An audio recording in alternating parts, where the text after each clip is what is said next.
Hello? Can you hear me now? Yeah, I hear you perfectly, man. Perfect. Do you need me on video or is audio fine? No, audio is just fine. I am Okay, not perfect. set up for dual webcams. Okay, cool. All right, all right. We're getting ready to start. Um, as you said, 1 hour, right? Yep. Perfect. All right, you ready? You ready to just start? Go dive right into it. Yeah, more or less. I mean, I'd like for it to be more conversational. So if you just want to hit play while I'm speaking right now, that would be perfectly acceptable. All right. And then at least it's not like a scripted thing. All right. Perfect. Yeah, I had a couple thoughts about like questions and stuff. Um, but I just kind of disregarded all of it and just wanted to make sure everything looked decent. And we'll just play it by ear. sure. Makes all the Uh, sense in the world. Are all we right. recording right now? I just started recording. We're not live yet. Okay. So that could that's just a personal recording that I'm going to use for like YouTube Shorts and stuff like promotional content. Yep, makes all the sense in the world. Uh, We going live today, just for clarification's sake? Absolutely, we're going to be going live in just a few moments. Okay, perfect. I just want to make sure I understood that. All right, you ready? Yep. Let's go. Here we go. All right, everybody. We are here with Christopher Isaac. We Hello, are hello. we're going to play some team fight tactics, and we're going to talk about relationships and stuff and how cool they are. Relationships and data, yes. Um, yeah, no, I actually I like the idea of being able to help gamers. I'm a gamer myself, quite frankly. The thing that I've noticed about the gaming community is that it's flooded with toxicity. And anytime you show a modicum of respect to another player, they're just like, oh my god, a not toxic player.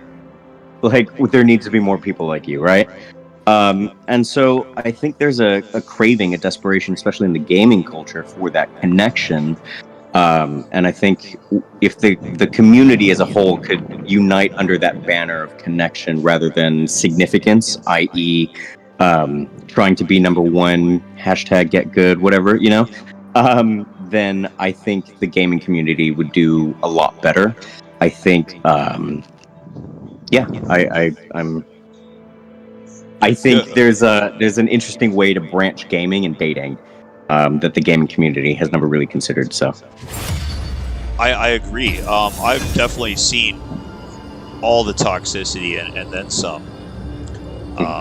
And especially in competitive games like Call of Duty and Apex Legends or League of Legends. I saw it a lot in um, battlegrounds in Warcraft, World of Warcraft battlegrounds, where everyone got really, really competitive, and more competitive people get, the more toxicity you'd see. yep. And there's nothing wrong with competition. Like, dude, I'm hyper competitive. I'm in it to win. But I'm not going to be a dick about it. You know what I mean? Like, good game if I lost, and that was insane. Good job. Try. Like if I win, right? Like, be a good winner and a good loser. That sort of thing. Yeah, yeah. Yeah. Um, I think technology really, the way we're applying it plays a big role into that. I remember Hmm. growing up without the technology. When you're being competitive with someone and you're having a disagreement, um, of course you're going to say some things to each other that's probably deemed inappropriate in other circles, but it wasn't seriously considered. If that makes more sense. Um, Yeah, it makes total sense. I think there's something else. There's something that moderates behavior in the physical world that's not being um, projected in the digital world. You know what I'm saying? I do actually. I think you kind of grabbed a magnifying glass on something that's already talked about, um, and at least helped me kind of see how that's been heightened. Just by your observation right now. Um, so the online fear of being able to just say whatever you want, right? Like it could be amongst friends, it could be, as a bully, um, it could be, I mean, you name it, right? People say some pretty outlandish shit online that they would never say in person. Oh, all the time. Um, I've been and guilty I think there's, myself. yeah, I think there's an argument for like, people would actually say pretty outlandish shit together in a group of like, in a mutually exclusive group. I think that's true. However, I think the medium has changed. So instead of it being like a gaming den in a house, right? Like it's everyone's bedroom connected to a headset, and that it's just changed. It's virtual instead of physical. Yeah, I Um, remember. I remember LAN parties back in the day, and tensions got yeah, split high. screens. Yeah, Yeah, tensions got high, but you know, it's funny. it wasn't like what you see online. Like that Hmm. stuff just gets mean. It does get mean. Um, yeah, no, I agree completely. It does get mean, and it can be funny. Um, but as long as the spirit of funny is understood, right? Because other times it's just mean for its own sake.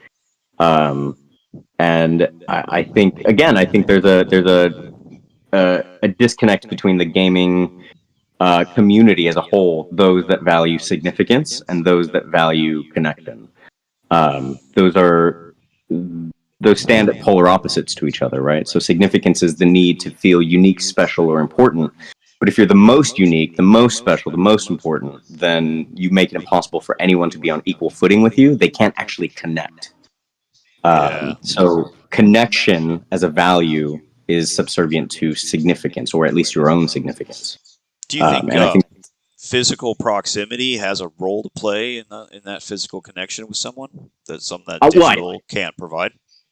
I know it does, but also at the same time, I think the accessibility that, friends can meet each other. Like my business partner plays video games, right? She has friends in like New Zealand, Alaska, um, Tennessee, right? Like just all over the world. And I have friends that are like that as well. They make friends, and you have these crazy accents. Turns out they're from Germany, Hungary, right? And they end up forming these friendships, and that those pockets of friendships last to varying degrees for sure. But I think that's really what the gaming community is doing, is it's putting together like-minded people in pockets. And I think if those pockets could actually become full-on lakes and oceans, the toxic community would just drown out. It'd be a empty swamp by that point. Wow, that's a good insight. That's a good way Hmm. to look at it. Um, the magnifying capabilities of thought bubbles. That's not something I really even considered. Well, I think it's also the aspects of like social dynamics, how we've evolved as an animal, right? Like there's the generic answer is that like you can only remember like 100 people in close proximity to your life, right? Like so we were evolved for tribes of about 100, not really any more than that. Um, and I so think some people can do like 200 if they're like yeah, well, particularly yeah, it's social. it's an overgeneralization, but you get the Yeah. point. It's easy numbers, right? That we are in fact quite tribal. And just because we value connection doesn't mean we value connection in the same way, right? Two different groups might value connection differently, let alone individuals. But I'm definitely much more interested in the individual than the group, um, because there's a psychology to the individual. There's a group think to the group, if that makes sense. Like I'm less interested in the mouthpiece of what other people are thinking, and more interested in the actual person. Yeah, definitely. Yeah. Because you can't fix a group. You can't help a group. You know, you can only help an individual. I'm trying to. So my company is Psychology Solutions, and the mission statement of the company is quite clear. Like it's pretty grand ambition. I basically want to tackle the national divorce rate. I want to put a dent in it. And I think it's entirely possible. I think I have not just a message, but a strategy, a means of helping couples that's far more effective than traditional therapies, counseling, that sort of thing. Quite frankly, it does not take months or even years to fix your relationship at all, right? At most, maybe 3. And I'm quite proud of that, right? Like, if you want to keep working with somebody because they're, an effective mediator, that's very different than I need you, right? Like, I could do this without you. I just preferred to have you, right? That's like a plumber that's really good at their job. They fix the plumbing rather than like inserting something that's only good for 6 months and then waiting for the cracks to happen, and then you need them again, right? I'm trying to actually help couples keep the family dynamic together, and yeah, that's the mission of Psychology Solutions.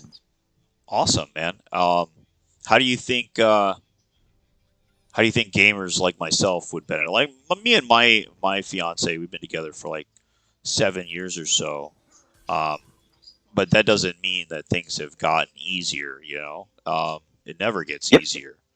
Um, so, give me some examples of how that applies to like gaming and stuff, and how gamers can help with that, can help benefit from that. Yeah. So first of all, in terms of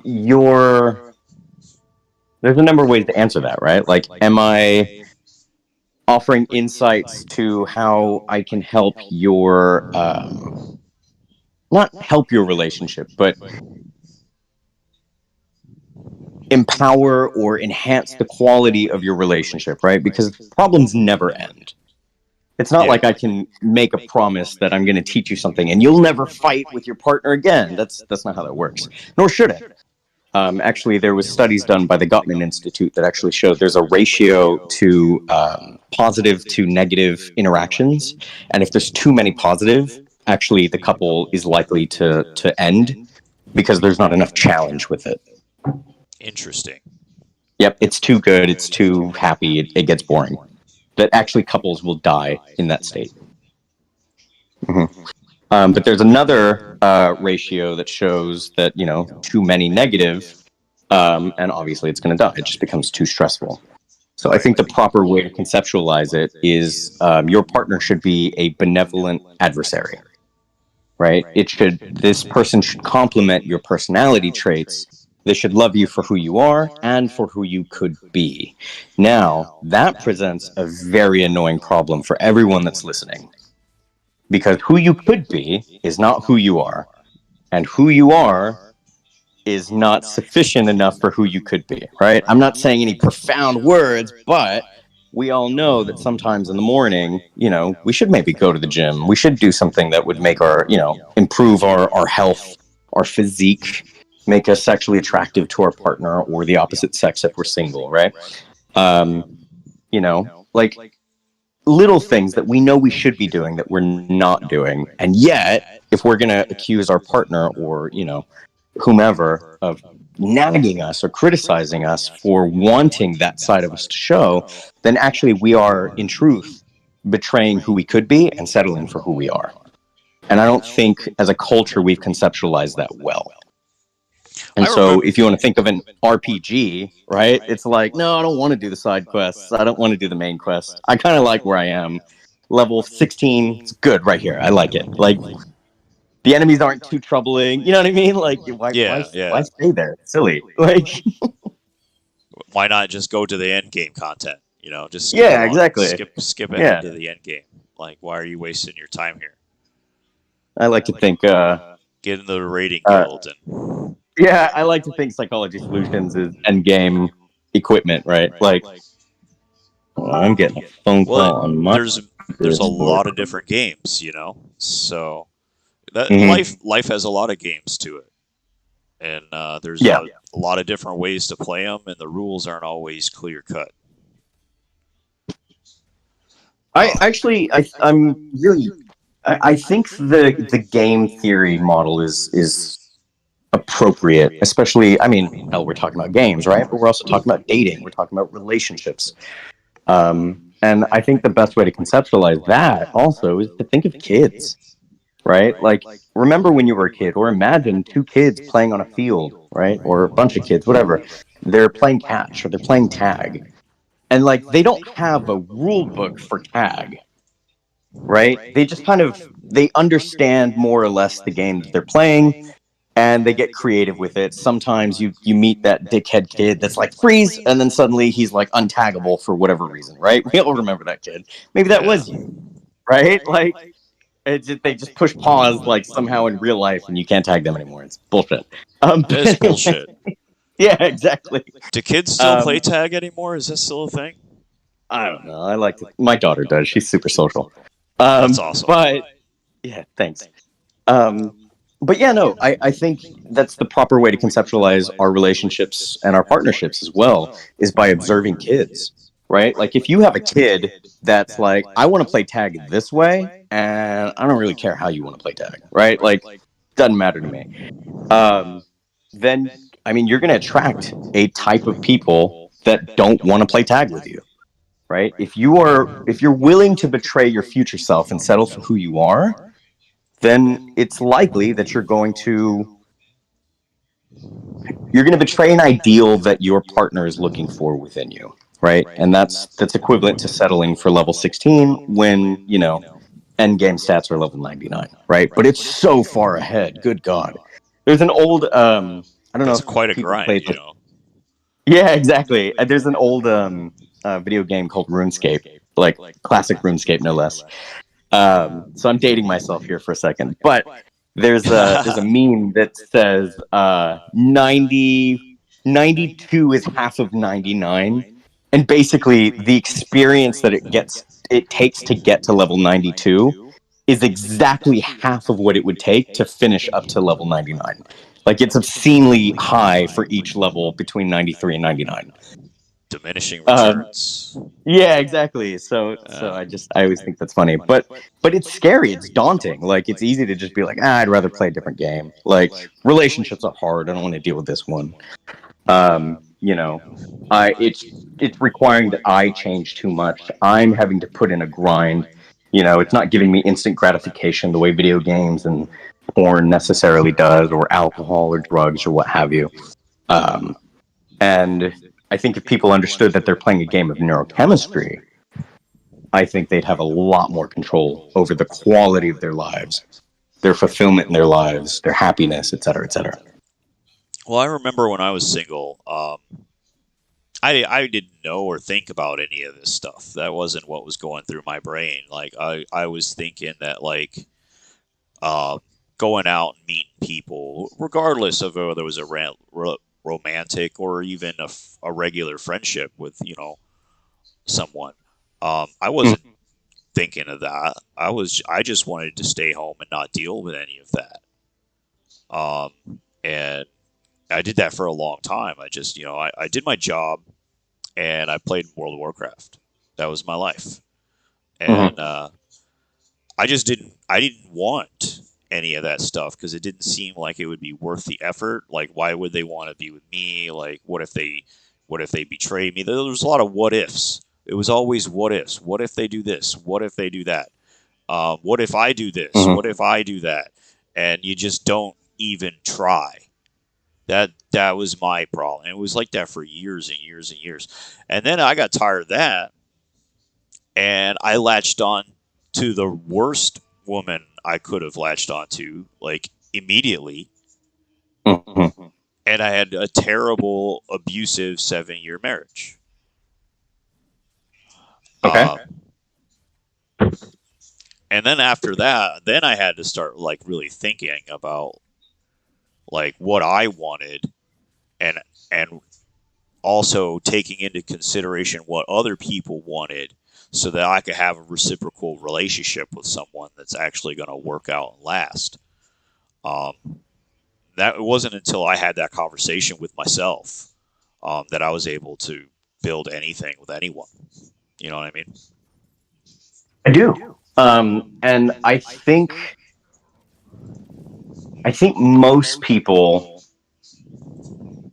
would self-identify in that category. And yet, if I had to ask them, what's the quality of your relationship? What's the quality of your dating life? What's the quality? How do you feel about yourself when you're by yourself? I think the vast majority of people would have a very low answer, despite having done quote unquote self reflection, right? And so at a certain point, the question becomes like, is it a matter of self reflection?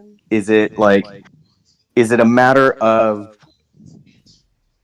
to use RPG strategy, like terminology, right? Like, imagine you're trying to grind, you're trying to level up, and you're in an early game area where there's very little XP, and you're spending hours and hours and hours and hours, and suddenly, like, you're good enough for the boss, like, you're well past what you should be for the boss, but you keep doing it anyway.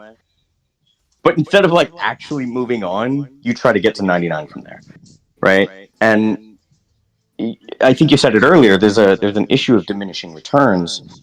Um, but with respect to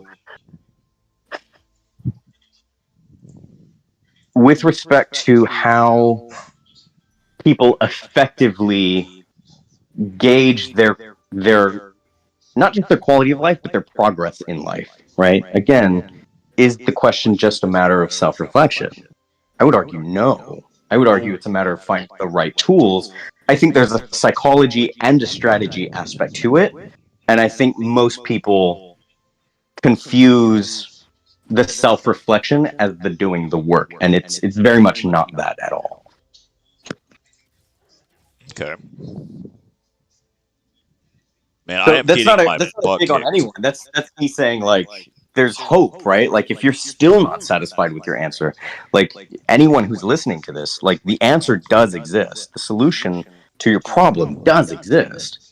Um, it just means that, like, going in circles and staying where you are trying to find it, right? Grinding in an early game area is not the solution to your answer. Um, Yeah. like, yeah, that's the moral of the story. This is a game of neurochemistry. This is a game of psychology. This is a game of not just academic psychology, but what the coaching industry has brought in with its body of knowledge, experiments, results. And most people, I just don't think they don't think like that. You know what I mean? They don't look for it. They don't. It's an unknown unknown.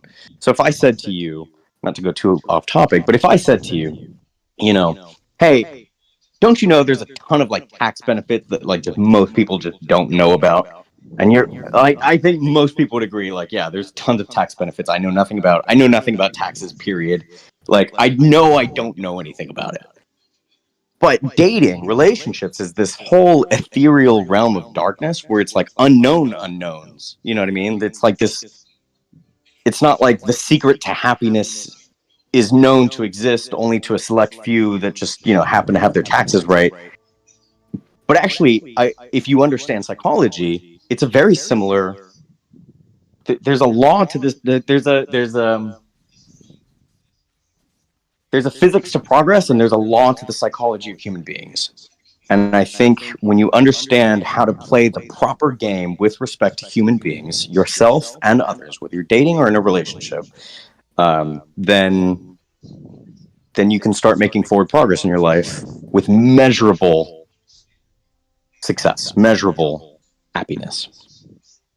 Yeah, humans Sorry. are, So that are, was are a. social creatures by nature, right? So you would think that being social is going to be very beneficial in a lot more ways than just, you know, to be social. Mhm. It affects other areas of your life as well. And I think that was something that I didn't really think about, like how my social relationships affected all aspects of my life, um, not just having a friend or having a girlfriend, just to have one. You Mhm. know, they're not like human beings aren't possessions. So you can't really think of it in that term. Like you don't go and get a relationship just because you want a relationship. Like that's not how that works. And that was one of the things that I kind of had to learn the hard way, I guess, for lack of a better way to explain it.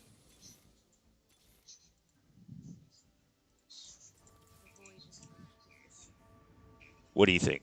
Oh, you there? Oh, can you hear me? Yeah, we got lost you for a Okay, second there. sorry, you were muted for half a second. My daughter came in.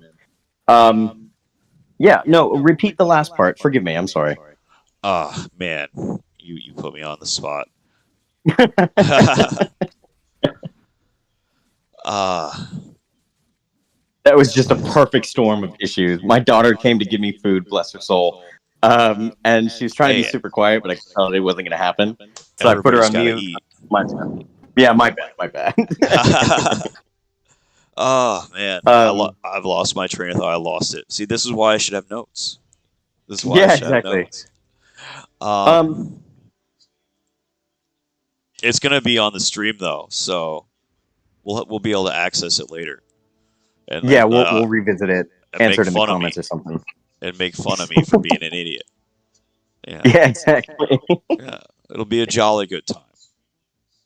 Yeah, I I'll was be in that talking. comment I section. was talking about how social relationships are more than just a social relationship. You know, you don't just get friends because you want a friend. You don't just get friends because you are a girlfriend or a husband or a partner just because you want one. You know, um, it's like a two-way street, so you have to like work it where it works out for everyone. Yeah, that's exactly right. You don't want to play a game that nobody else wants to play, right? If yeah, it's exactly right. Um, if two kids can't agree on the rules of a game, they're just not going to play together, right? And it's the psychology, the progression of how human interacts can really often be broken down into how kids interact. There's these unspoken rules to how to play a particular game, and unless they can figure it out, they ain't going to play that game for very long, especially not with each other. Um, and different personalities gravitate towards different, like similar rules, right? These are they just clump towards the way they want to play the game, the type of house rules they're going to play. So some people are polyamorous, some people are hyper monogamous. There we go. Some people are, um, not Something in between. polyamorous. Something in Yeah, between. exactly. Like whatever exists in between. But like, yeah, There's a bell they're trying to curve. exactly. There's a bell There's curve. outliers. I like to Yeah, think that I'm ahead of the curve because I'm conceited. it's too funny. At least Oh be man. yeah, be forward facing on that curve at the very least. We can only hope. um, yeah, we can only hope. Exactly. But yeah, man. So I think being a parent has helped me tremendously with how I understand um, dating, relationships. I'm hoping there's a lot of gamers that are listening right now that are parents. Hell, even if they're big siblings, right? Or they have little siblings, maybe they're their middle child, right? There's universal ways to relate to watching kids or being a kid play and trying desperately to figure out how to play this weird, vague notion of a game they have invented in their head. And some people want to play with them and some people don't. And that's, I think, the better we get at articulating the game that we actually want to play, by being honest about that. I think there's far too many men in this world, and I'm going to pick on the men, guys. There's far too many men in this world that say they want something monogamous, but actually they'll cheat any given chance they get. I was And I was one of those guys for a very long time. yeah, Very and long I time. actually think the psychology behind cheating has very little to do with like just wanting to get some on the side. The psychology of cheating is mostly to do with the fact that that primary needs aren't being met within the relationship in some way, shape, or form, and that doesn't just mean sexual need. Right. There's a lot of components to that. It's really nuanced topic that we could talk about for hours. We should totally do that sometime. That would be great. Whoa, we lost our friend. What happened? Oh no, disaster.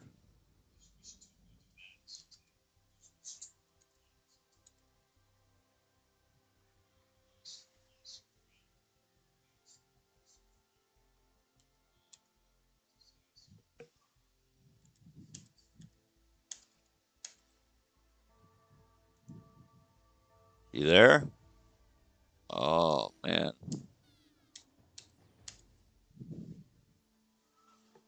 Did we lose Chris? Oh man. That's no good.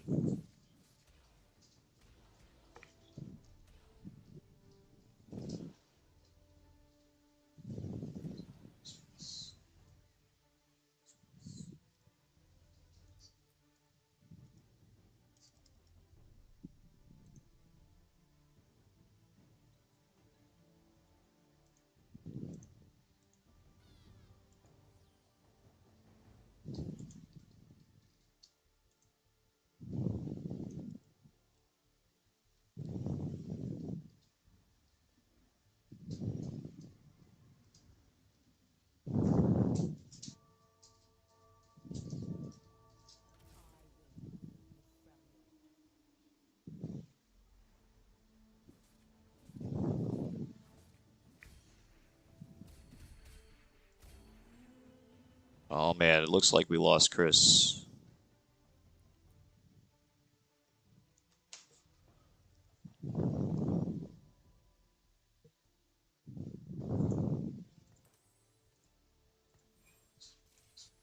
That's okay. I'm getting my butt kicked, and the whole internet can see me.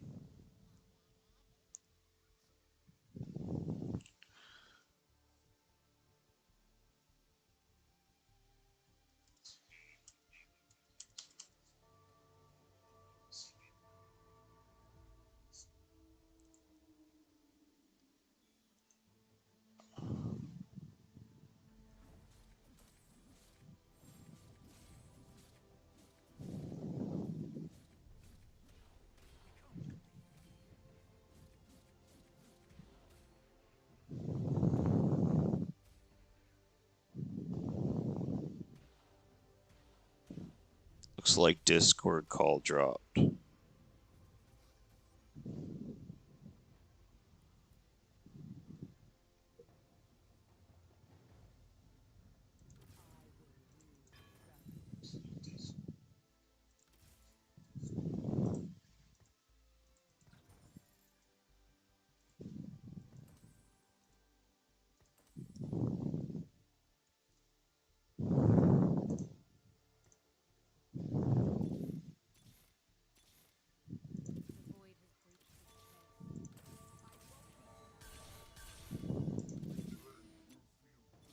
Hello? Hey, there you are. Oh We god, I was so scared to ask how long ago I lost you because I was going on a roll. And I was like, man, I Oh, have tension because it is quiet right now. oh yeah. Oh, that sucks. That is It's one of the fine. It's fine. downsides of Discord. We'll try something different next time. No, it's totally fine. Totally fine. Um, Oh, with all thing electronics, like it's never fun when it happens to you, but like God knows I've been the victim of it, and many people more successful than either of us like have had issues with electronics. So it's yeah. not something we're gonna escape from. Right? No. Yeah. Yeah, I mean, technology Um, works when it wants to work, you know? yeah, basically. So let me leave off where I'll more succinctly say what I was trying to say when I thought everyone was just enamored with what I was saying. So basically, there's two studies done. One is really it's a personality model developed by Hans Eisnick, PEN. It's a three-dimensional personality model. Okay. Um, he measures psychotics. Its technical term is psychoticism, extroversion, and neuroticism. And a lot of people get offended by the term psychotics, right? But really, all it just means is it's psychology lingo for somebody that's driven by their emotions. It's not actually someone that's psychotic. Um, Someone that scores low in the P dimension, i.e., psychotics, would be more dutiful, right? They're more dogmatic. They're more structured. It doesn't matter how they feel. They're gonna do what they're gonna do. They said they're gonna do it. So, damn it, at 4:30 in the morning, with 2 hours of sleep, they're gonna go to the gym or run in the rain or whatever it is, right? Like that's a specific type of personality trait, and yeah, right. Um, and sure, you can develop that kind of discipline, but at the end of the day, that's a personality trait. Somebody that's like, nope, I don't feel like going to work today, therefore I ain't going to work today. Also, personality trait.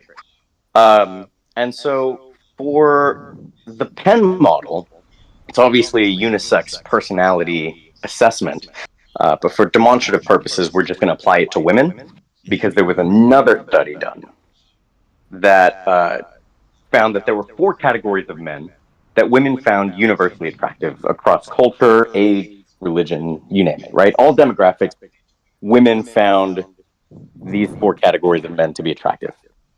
Okay. You follow me so far? Yeah. Oh, did we? No, no, no. We lost audio. You there?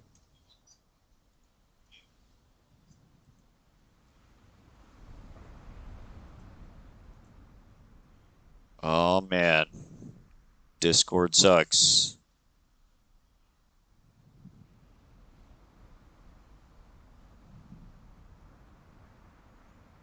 Can you hear me now? Yeah, there we go. Okay. Yeah, no, I know exactly what's happening. Basically, I'm pacing with my phone in front of my face, and so every time the light goes off, like the phone actually opens, I'm trying to push the button to turn it off, so I'm just looking at a black screen and talking into it. What I didn't realize is it's actually hanging up on you. So I apologize tremendously. Apparently, this is my fault. I've ruined everything. Oh man. And I should do some self-reflecting now. So And that is why science invented headsets. yeah. It's the dummy-proof solution. You have won. You beat the game. I'm sorry, man. Yeah, fair enough. You are the winner. Oh, that was great. Poor you, dude. You're just like, I keep dropping connection. Dude, keep hanging up on me. Don't understand. Oh, My bad. Okay. All right, so for all audience people, I hope you're laughing with us. Yes, forgive my idiocy. Where was I? The Penn model, right? So yeah. there's 3 categories, 3 dimensions of personality: psychoticism, extroversion, and neuroticism. It's unisex, but for demonstrative purposes, we're just going to keep it to women. There was a separate study done that showed there were 4 categories of men that women found universally attractive. And those categories are the leader, the nice guy, the bad boy, and the provider. Depending on where a woman scores on the Penn model, you can accurately predict what her ideal type of the 4 categories of men would be. So, for example, someone who scores very high in P, psychoticism, which just means that they're driven by their emotions. They're not necessarily dutiful. They'll make plans a week in advance, and then day of, they're like, that was different Rebecca, right? Like Rebecca today just doesn't feel like doing it. And so that's someone that's quote unquote high in psychoticism, as far as this personality dimension is concerned. Her ideal type is actually the bad boy. And the bad boy makes decisions regardless of consequences. He's often the funny person in the room, right? He's like, stereotypically, we think of him as like the quiet, brooding guy in the corner with like his biker jacket or vest or what have you, and he's a dick to people. Like, sure, that can be, but bad boy per like breaking social norm, the one that's actually successful and not just marketed by Hollywood. That's a funny person, right? That's somebody that likes to challenge norms and does so with great success. There's a lot of people that think they're funny and they're not funny. But that's a separate topic. Yeah. Yeah, the psychotic's ideal type is a bad boy. The extrovert's ideal type is the leader. So the leader does not have to be extroverted himself. He just has to have a network of people that a lifestyle that can facilitate her extroversion. Right. So if like take the Sophie Turner and Joe Jonas divorce, I like whether you follow celebrity like politics or relationships, like leave all that aside.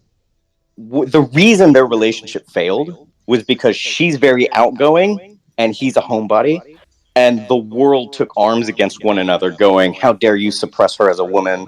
She deserves to go out just because she's a mom and married doesn't mean she has to sacrifice her life to a man." And like the other side of it was like, "Wait, there's this whole homely aspect, right? We're forgetting this is a personality trait. The Yeah. extrovert's ideal type is going to be a leader. He's super extroverted, and whether or not he is extroverted or not, he A has lead, tons of resources. He yeah, a knows a natural shit ton of leader. people. Yeah, a natural leader will have people that gravitate around them. Right. And so if he just happens to be a more introverted leader who doesn't value the social life, right, he can actually be betraying the extrovert that he naturally attracts. Similarly, women do something very similar to themselves, and I'll take this home here in a second. Um, Women will often get tired of dating the bad boy because they wrongfully assume the bad boy is actually just an asshole, and they start dating a nice guy, and then they're like, "Ah, I'm bored." Right? Like, actually, no, you found the worst versions of both of them. Um, and more than that, if we understood what these things meant, what these characters are, characteristics are that we're attracted to, our culture, our society would have a lot more success in finding love and happiness in their dating life, their relationships, what have you. Um, so, yes, the extrovert's ideal type is going to be a leader. The bad boy, the psychotic is going to be attracted to the bad boy, and the neurotic, her ideal type is actually going to be the nice guy. So for all you nice guys listening, I relate to you. You've had a girlfriend. I can almost guarantee it, right? Because as bad as I was, I had a girlfriend. And like we can make qualms about the quality of that relationship or what have you, but you can get a girlfriend being a nice guy. Yeah. And yeah, exactly. But being a nice guy and a simp is not the same thing as being a masculine male who's present and attentive and nurturing and kind, right? And that's really what women find universally attractive. But the neurotic's ideal type, she's not depressed. She's just more prone to negative emotions, right? She experiences negative emotions more strongly than, say, one of her peers. That actually And puts a little thing. Sorry to interrupt, but it kind of puts things in a little bit of a perspective in my own life because the way you described it, I would have been considered like the bad boy, and I was the guy who I didn't really. I was making jokes and pushing boundaries and not really concerned about the consequences and stuff. And I was mhm. able to get girlfriends. And the times that I was single wasn't because I couldn't get a girlfriend; it's because I was depressed and and upset about a lot of things. So Yeah, if a male does not identify with one of those four categories, like he himself is like, nope, I don't fit in any one of those four slots, I guarantee you he struggles to find a girlfriend. Guaranteed. I have to know very little about him other than he doesn't identify with either of those four categories. okay, Yep. that's the pen Um, model. You said the PEN. Penn model. Yeah. All right. PEN. It's a personality assessment developed by Hans Eisnick.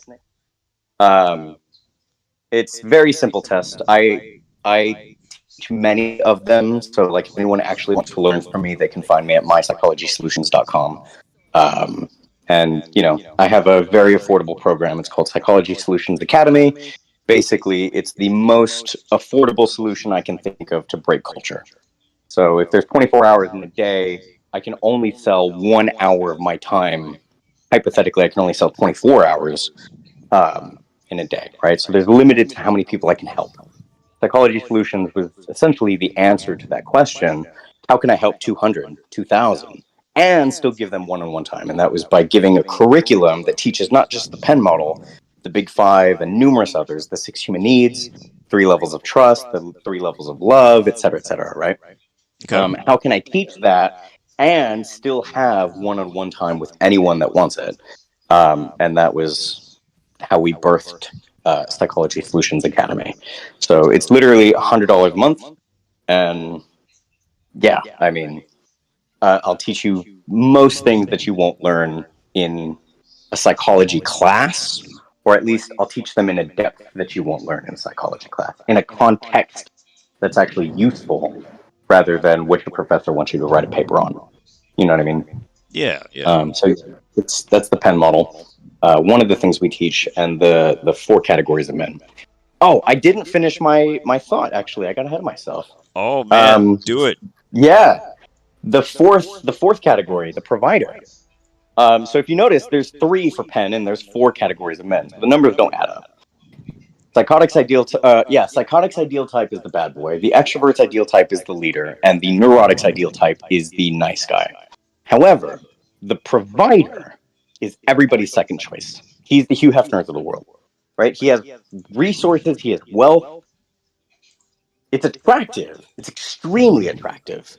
But as a one-dimensional human who's spent all his time working and he actually has no personality to him, anytime he attracts a quote-unquote girlfriend, no matter how attractive, she'll cheat on him if she finds her ideal type. Okay. So if she has a highly extroverted girlfriend, she's likely to cheat on her provider boyfriend if she meets an actual leader of men, right? Right. Right. So, Interesting. See, I've never heard of the Penn model. I've heard of the Big Five, but I've yep. never. Okay, that's interesting stuff. I'm gonna have to look more into that. I reference several personality models when I'm helping people. So there's definitely different layers to effectively tackling relationships, for sure. It's not clean cut, simple. Men are from Mars and women are from Venus bullshit. Those are just very well marketed buzzwords. But the psychology is actually much more, in my opinion, interesting and in depth. So, Well, that's wonderful stuff. yeah, thanks, man. Oh, I feel like I learned something today.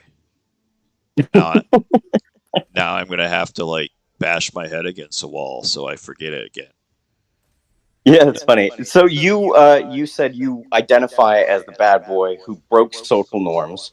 Now I'm curious, your ex-wife, right? Like when you did your original relationship, Yeah. would you describe her as more psychotic, extroverted, or neurotic? She Um, could have been all 3, but which one would you say? Like, I remember her more based on like she made emotional decisions, she was susceptible to negative feelings, or she just was damn, she was social. You know what I mean? Like, which one would you say? um, it was like a combination of neurotic and psychotic, like Mm-hmm. because That doesn't surprise me at all. she had bipolar that she wasn't too keen on taking the medication for, Okay. and Yeah. I she mean, had a lot of PTSD issues too, and like I was coming from a bad place, she was coming from a bad place, and we just latched onto each other, and things progressed really rapidly after that. that makes sense. Okay. Like I basically went from like one extreme of being like a super like hermit to a full blown relationship, like practically overnight. Look at you go, stud. Yeah. Um, Yeah. it wasn't no, no. I mean, there. I'm not gonna say it was all bad. I'm not gonna say I didn't love her, but there was definitely some bad times, and it was definitely a Sure. toxic relationship on both sides. On both Mhm. sides. So, like, because it got to the point where I just was done dealing with it. So Yeah. And you wouldn't identify as the nice guy, if I had to no, guess. No. Right. So when she is actually feeling particularly neurotic, things got really ugly because it just reinforced the fact that like what she's feeling bad about you weren't necessarily present for. And like, dude, I'm not faulting you. I'm not saying like how I'm not even making a judgment of like how you could have showed up in your relationship. I don't know. I just know that if you don't identify as the nice guy, then when dealing with a neurotic, um, it's gonna digress really quickly. Like it's gonna go downhill pretty fast. Yeah. It Especially did. if you're a bad boy and you found attraction over the fact that she's a psychotic. Yeah. Hmm. Yeah, that pretty well sums that up how that went. Yeah, man. So your current relationship, would you say that she's? How would you describe her based on the pen? Extroverted and Extroverted. and a Would you, little on the emotional, but not so much. Mostly okay, so she's extroverted. not very high neuroticism. No, Yeah. Okay. All right. Cool. but Now, she gets would you? depressed like people get depressed, but Yeah. I would Yeah. describe her more as extroverted. Like her social relationships are more important to her than they are to me. That makes sense. Okay. Okay, that makes sense. And then with respect to low neuroticism. Oh, yes, there we go. Would you say she's more dutiful, or would you say she's very driven by spontaneity? Spontaneity. Spontaneity? Okay, so she's Yeah, high 100%. psychotic, low neuroticism, high extroversion. Yeah, dude, that sounds like a very beautiful human being that keeps you on your toes a lot of the time. And I imagine it can get scary sometimes. Yeah, yeah. I mean, I'm not gonna pretend like I haven't I got upset, and I'm not gonna pretend like I haven't done things wrong. So yeah, it's Yeah. it's it's a two-way street. Like But it's been it's going 7 years strong. it's not just me. It's a team effort. So Hmm. she gets to have her shot to blow things too, and then we work together to fix it. Yeah. And what would you say has helped you bridge that gap during the darkest of times? Oh, Like when you guys were forgiveness. sure you guys, well, sure, but like, because you're not wrong, but like I can tell you in my own marriage, right? That there was a point where fighting felt like it was wrong, like it would make things worse. But it felt like not fighting was going to make things worse. It felt like staying and trying to tough it out would make things worse because we were just going to resent each other and hate each other even more in like 2 years. It felt like quitting and leaving was going to make things worse because what if I'm giving up on a good thing? Like there was no North Star. I didn't know which way was up, and everything felt bad. Like in those moments, is it as simple as forgiveness for you and her? Like, Yeah, and for who well, who makes the first step? at least for me, it's forgiveness is because forgiveness is it's not what forgiveness isn't what people think it is. The whole concept of forgive and forget, that's not a thing. You never Hmm. forget. Forgiveness is letting go of the resentment, letting go of the feelings that you need to freaking you I don't know, it like resentment. How do you explain it? It gives you like such a narrow focus that you don't see what everything else is that's going on. You know what I Hmm. mean? I can't really explain it. No, But I completely understand. letting go of resentment, so you can look at things objectively. You know, like sure you did this terrible thing, but you also did these 200 awesome things that I love. You know? Yes, and I think counter like because we can flood all the negative emotions and like they can come easily at the flip of a snap of a finger, right? Especially in the middle of a fight, or especially when there's uncertainty and insecurity or what have you. But I think remembering the good times in those moments is especially useful, not just for you, but for both of you, right? If both people can adopt that practice of like, you know what, I don't like you right now. I'm gonna part ways, but like I know this is really just the method of like giving the other person time to miss me. Um, I think that would alleviate a lot of insecurities that both men and women have during trying times. And I know I'm definitely guilty of that. My wife was definitely the type of person to say, "Look, I need space," and it used to bother the shit out of me. I'm like, "Let's fix it right now," and she's like, "Nope, I'm tired," and like she'd leave me just to suffer all night long while she just sleeps soundly right next to me, and I'm just dying, going, "No, I need to solve this shit." Like, and You're a yeah, man. You're a man. You need to fix problems. Like, yeah, well, funny enough, like I have one couple client right now, and their dynamic is polar opposite. He's like, I don't want to deal with this shit. I'm tired. And she's like, no, I want to solve this. And I'm like, yeah, I get it. Like, it's exactly where we were. Good news. There's a happy ending to that story. Um, but it takes practice. So, it does. Um, mm, basically, how it's worked for me is that every every discussion we have, um, it doesn't matter how serious or how bad it is. Breaking up, it just isn't on the table. Period. good job. That's, You yeah, that's know. massive.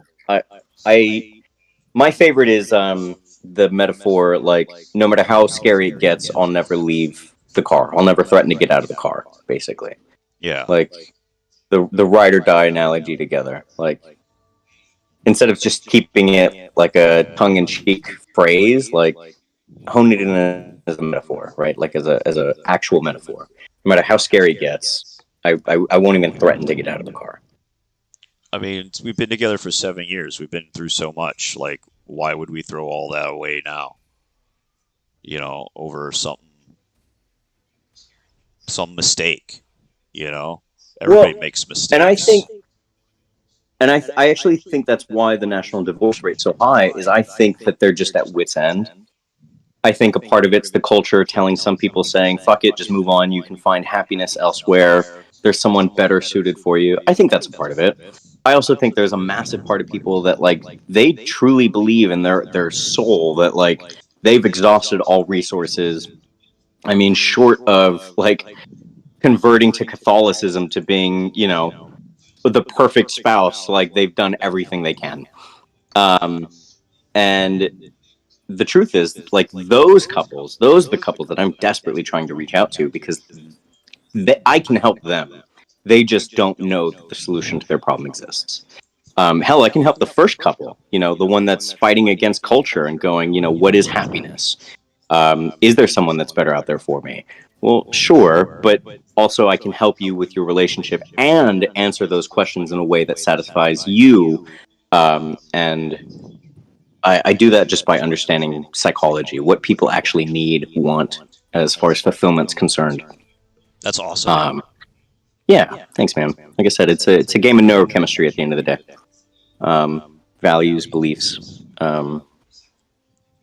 But yeah, it's been fun. I'm very fulfilled. I started as a dating coach. I wanted to fix my own life. So actually, that's probably a good time to talk about it. Like, I got into this because I was awkward gamer kid, had no social skills, and by the time I was a teenager, like I didn't even participate in my own first kiss. To give you an idea of like how bad it really was. It caught me off guard. Yeah, it caught me off guard. I didn't even know she was into me.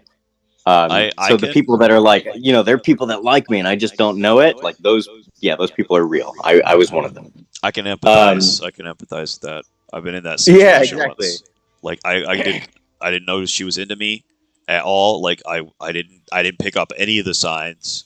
I was young. I was like 16 years old, so I was still figuring that stuff out. And Mhm. yeah, yeah. Yeah. Well, I Somebody mean, actually, it was like as somebody all, else came up to me and was like, it was actually her mom asked me like, when I was taking her out on a date, and I was like, what date? What are you talking about? Kind of thing. And that's so when like a light bulb split, I was like, wait, this girl likes me? I thought we were just Oh, friends. that's what they are. Got it. Yeah. She conned her way into that relationship is what happened. No, I'm just kidding. Yeah, I guess. Yeah. I guess. So yeah, I was really bad. And so when I joined the Marine Corps, I had a financial means to like invest in a dating coach. Um, and I credit my original mentor, a man by the name of Adam Lyons. The dude saved my life, like no question. I am who I am because of that man. But that gave birth to my branching off and studying from other people, you know, Tony Robbins, Jordan Peterson, Carl Jung, and then just learning more about not only business, but other aspects of psychology, not just the coaching industry, but like the academic side of psychology, right? Published journals, research papers. Um, and so, where initially it was like, I just want to fix me, I got really good and I started helping men. I started working for my original mentor's company, and I started being a dating coach for men. And then to be in a non-compete, I decided I was going to coach women and realized that's a completely different target audience market. They just have a different set of problems, right? Yeah. Men hire a dating coach because they want to learn how to get a girlfriend or learn how to get laid. Women don't have that problem. They're tired of dealing with like the fuck boys, and so they want somebody that's, how do I filter out the bullshit, basically. Yeah. So marketing to men and women in the dating industry is, they're just completely different beasts. Um, Yeah, I can and see by that. the way, guys, like, yeah, if you are hiring a dating coach, like, inevitably, what's going to happen is you're going to realize that the key to fulfillment is actually happy relationships, like depth of relationships, not just one-off hookups. Women know this. Men haven't caught on. One night stands aren't that fun. Like, they can be fun, don't get me wrong, but like I'll having be honest emotional though. connection with, Oh yeah, having an man, emotional connection with somebody is like so much better. it is. It is. I'll be honest. Yeah. Like I've gotten all the worst dating advice I've ever had from other men. I'll be honest. Like it's it would maybe it was just like the pickup artist kind of stuff.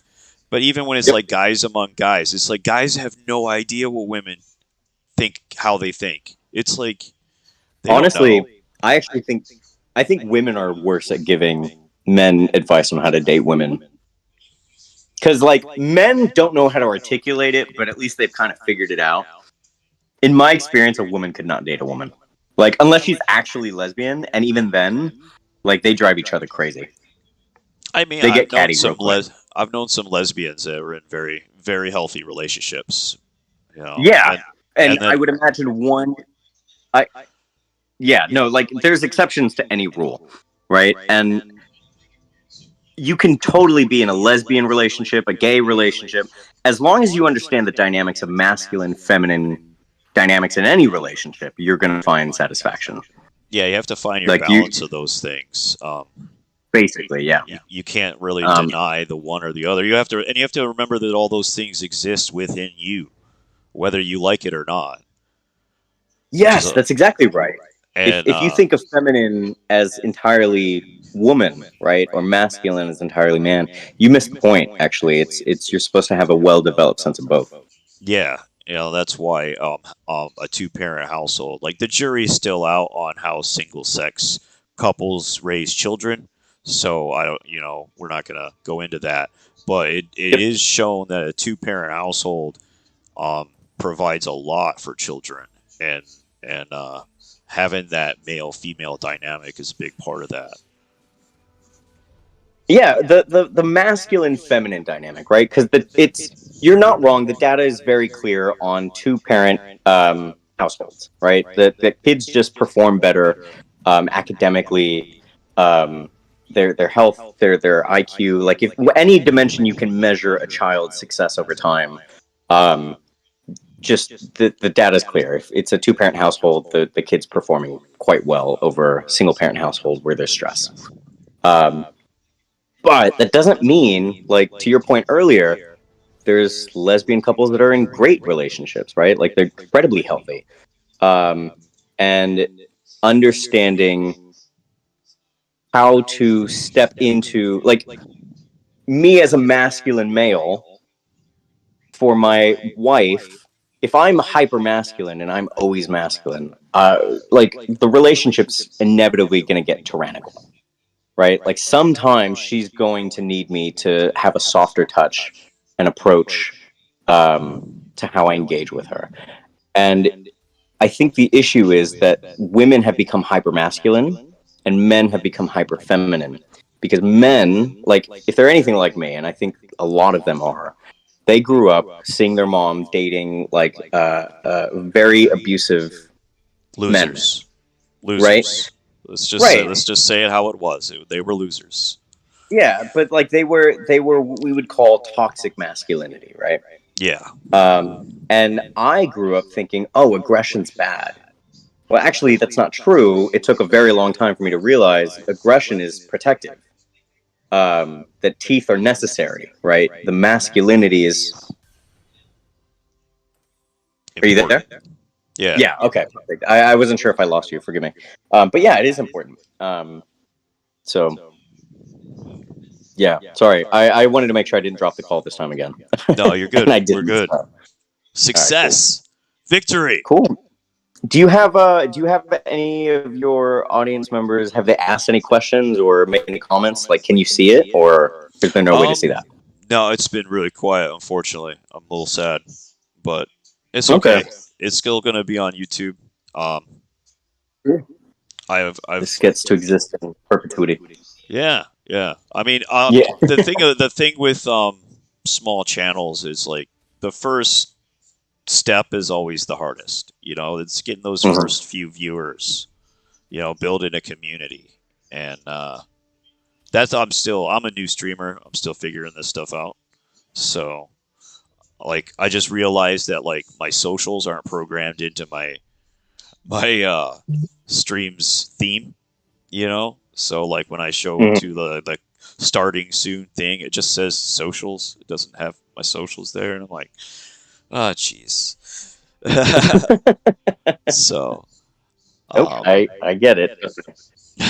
In 10 years, we'll laugh on it. Like, I've had the same hiccups with my own company. So trust me, I get it. yeah, like the streaming thing's still really new to me. I think I have 27 followers now. I've gained a follower, so Pretty it's a solid, man. win. It's a win. Now this is a great conversation, and we should definitely do more. I like it. Yeah. We're gonna freaking put a link to your website in the description somewhere. Cool deal. Yep. mypsychologysolutions.com. mypsychologysolutions.com. Yep. I'm gonna But put yeah, no, that in thank the you so much chat. for having me on. And quite frankly, the next time, maybe it won't be me talking so much and being highly extroverted, because I can take over a conversation. I have to be very conscious of that.